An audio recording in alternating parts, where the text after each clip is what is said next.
राधे राधे मेरे प्रिय भाइयों बहनों, माताओं, बंधुओं। आज मैं लेकर आई हूँ अधिक मास महात्म की 14वां अध्याय। अधिक मास महात्म की कथा सुनने का अधिक महत्व है। जो मनुष्य भी अधिक मास की कथा को सुनते हैं, भगवान उनसे सदा प्रसन्न रहते हैं। वो मनुष्य जो अधिक मास की कथा को सुनते हैं, वो सदा भगवान के प्रिय रहते हैं।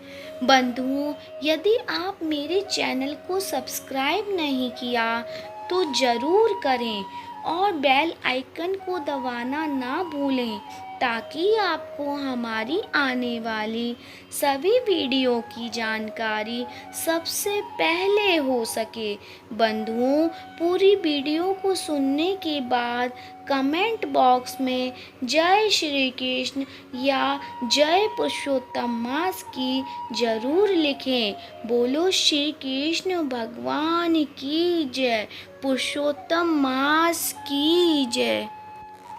श्री नारायण जी बोले। इसके बाद चिंता से आतुर राजा दृढ़धनवा के घर वाल्मीकि मुनि आए, जिन्होंने परम अद्भुत तथा सुंदर रामचंद्र जी का चरित्र वर्णन किया है। राजा दृढ़धनवा ने दूर से ही वाल्मीकि मुनि को आते हुए देखकर घबराहट के साथ जल्दी से उठकर भक्ति युक्त हो उनके चरणों में दंडवत प्रणाम किया। भली भांति पूजा कर उत्तम आसन पर ऋषि को बैठाकर उनके चरणों को गोद में लेकर अपने हाथों से धोया और उस चरणोदक को बड़े हर्ष के साथ सिर से धारण कर शुभ पक्षी की बात स्मरण करता हुआ राजा दृढ़धनवा ने मधुर वचन से यूं कहा, हे भगवान, इस समय मैं कृतकृत्य हूँ, भाग्यवान हूँ, मेरा जन्म सफल हुआ। हे प्रभु, आज मेरा मनोरथ पूर्ण हुआ। आज आपके प्रत्यक्ष दर्शन से शास्त्रादिकों के यथार्थ अर्थ का ज्ञान सफल हुआ। हे जगत के पावन करने वाले, आज मैं अपने भाग्य का क्या वर्णन करूं। श्री नारायण बोले। इस तरह वाल्मीकि मुनि को कहकर वह राजा मौन हो गए। बाद वाल्मीकि मुनि उस राजा को विनय युक्त देखकर बड़े प्रसन्न हुए और जनता को आनंदित करते हुए बोले, हे नृपश्रेष्ठ, ठीक है, तुम में उक्त प्रकार की सब बातों का होना संभव है। हे राजन, तुम चिंता से आतुर क्यों हो? सो सब मन की बात कहो। ऐसा मालूम पड़ता है कि तुम्हारी कुछ कहने की इच्छा है, इसलिए हे महामते, उसे कहो। राजा दृढ़धनवा बोला, आपके चरण कमल की कृपा से हमेशा सुख है, परंतु हे विद्वान, हमारे हृदय में एक बड़ा संदेह है। मन में होने वाले शुभ पक्षी के मुख से निकले हुए बाण के समान उस वचन को दूर करें। किसी समय मैं शिकार खेलने के लिए वन में निकल गया। वहाँ भ्रमण करता हुआ एक तालाब देखा, उसका जल पिया। बाद में थकावट दूर करने के लिए एक बड़े बट वृक्ष के नीचे बैठ गया। अत्यंत घनी तथा सुंदर छाया वाले और मंद एवं नेत्र को आनंद देने वाले उस वृक्ष पर बैठे हुए सुंदर शुक पक्षी को देखा। जब उस सुख पक्षी पर हमारी दृष्टि गई, तब उसने हमारे सम्मुख होकर एक श्लोक पढ़ा कि इस पृथ्वी पर विद्यमान अतुल सुख को देखकर तू तत्व का चिंतन नहीं करता है, तो इस संसार के पार कैसे जाएगा। मैं इस प्रकार शुक पक्षी के वचन को सुनकर विस्मित हो गया। हे ब्राह्मण, मैं नहीं जानता कि उस सुक पक्षी ने क्या कहा। इस हमारे हृदय के संदेह को आप दूर करने के योग्य हैं।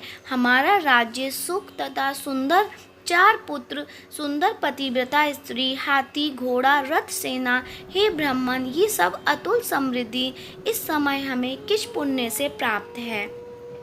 यह सब विचार कर संक्षेप में कहने के आप योग्य हैं। राजा धनवा के वचन को वाल्मीकि सुनकर प्राणायाम कर एक मुहूर्त तक ध्यान में मग्न हो हाथ में रखे हुए आंवला के फल के समान विश्व संसार के भूत भविष्य और जो वर्तमान विषय है उसको हृदय में समाधि के बल से जानकर और निश्चय कर राजा से बोले, हे राजाओं में श्रेष्ठ, आपने पूर्व जन्म का चरित्र तुम सुनो। हे राजेंद्र, पूर्व जन्म के में आप द्रविड़ देश में ताम्रपर्णी नदी के किनारे वास करने वाले सुदेव नामक ब्राह्मण थे। धार्मिक सत्यवादी, जो मिल जाए उतने में ही संतोष करने वाले, वेद अध्ययन में संपन्न, विष्णु भक्ति में परायण रहा करते थे। आपने अग्निहोत्र आदि यज्ञों के द्वारा भगवान हरि को प्रसन्न किया। इस प्रकार रहते हुए तुम्हारी गुणवती स्त्री थी। वह गौतम ऋषि की सुंदर कन्या गौतमी नाम से प्रसिद्ध शंकर की सेवा में तत्पर पार्वती के समान तुम्हारी प्रेम से सेवा करती थी। गृहस्थाश्रम धर्म में धर्म पूर्वक वास करते हुए समय बीत गया, परंतु तुम्हें कोई संतान नहीं हुई। एक दिन अपनी स्त्री से सेवित आसन पर बैठा हुआ दुखित ब्राह्मण गदगद स्वर से बोला, अई सुंदरी, संसार में पुत्र से बढ़कर दूसरा सुख नहीं है और तप दान से उत्पन्न पुण्य दूसरे लोक में सुख देने वाला होता है। शुद्ध वंश में होने वाली संतान इस लोक में परलोक में कल्याण करने वाली होती है। उस श्रेष्ठ पुत्र के ना मिलने से मेरा जीवन निष्फल है। ना तो मैंने पुत्र को प्यार किया और ना वेद पढ़ने के लिए सोने से जगाया, ना तो उसका विवाह किया, इसलिए मेरा जन्म व्यर्थ में चला गया। अभी मेरी मृत्यु हो, मेरे को आयुष्य प्रिय नहीं है। इस प्रकार अपने प्रिय पति का वचन सुनकर स्त्री गौतमी खिन्न मन हुई। बात धैर्य धारण करती हुई प्रिय वचन बोलने में चतुर, प्रिय पति के प्रेम में मग्न वह स्त्री अपने पति को समझाने के लिए सुंदर वचन बोली, हे प्राणेश्वर, आप इस तरह तुच्छ वचनों को ना कहिए। आपके समान भगवत भक्त विद्वान लोग मोह को प्राप्त नहीं होते हैं। हे विभो, आप सत्य धर्म से मैं तत्पर रहने वाले हो। आपने स्वर्ग को जीत लिया है। हे सुव्रत अर्थात हे सुंदर व्रत करने वाले, आप जैसे ज्ञानी को पुत्रों से सुख की प्राप्ति कैसी, अर्थात ज्ञानी पुरुष पुत्रों से होने वाले सुख की इच्छा नहीं करते। हे ब्राह्मण, पहले चित्रकेतु नामक राजा पुत्र शोक से संतप्त हुआ, तब नारद और अंगिरा ऋषि के आने पर पुत्र शोक से मुक्त हो संसार से उद्धार को प्राप्त हुआ। इसी प्रकार राजा अंगवेन नामक दुष्ट पुत्र के कारण रात्रि के समय वन को चला गया। इसी तरह हे स्वामिनी, आपको भी संताति दुख देने वाली होगी। फिर भी तपोधन, यदि आपको सत्पुत्र की लालसा है तो प्रसन्नता से जगत के नाथ समस्त अर्थों के दाता हरि भगवान की आराधना करें। हे ब्राह्मण, पहले सांख्याचार्य कर्दम ऋषि ने जिसकी आराधना कर पुत्र को प्राप्त किया, जो कि पुत्र योगियों में श्रेष्ठ कपिल देव नाम से प्रसिद्ध हुआ। ब्राह्मण श्रेष्ठ इस प्रकार अपनी धर्मपत्नी के वचन सुनकर तथा निश्चय कर उस अपनी गोमती स्त्री ताम्रपर्णी नदी के तट पर गया। वहां जाकर उस पवित्र तीर्थ में स्नान कर अत्यंत श्रेष्ठ तप करता भया 5 दिन के बाद सूखे पत्ते तथा जल का आहार किया। इस प्रकार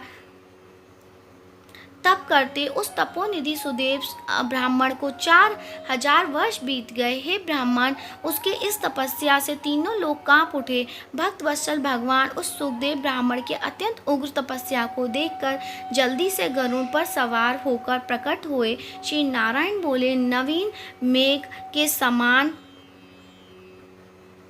जगत की रक्षा करने में समर्थ 4 भुजा वाले प्रसन्न मुख मुरारी को देखकर सुदेव शर्मा ब्राह्मण हर्ष के साथ मुकुंद भगवान को साष्टांग प्रणाम करता हुआ बोला, बोल श्री कृष्ण भगवान की जय, पुरुषोत्तम मास की जय।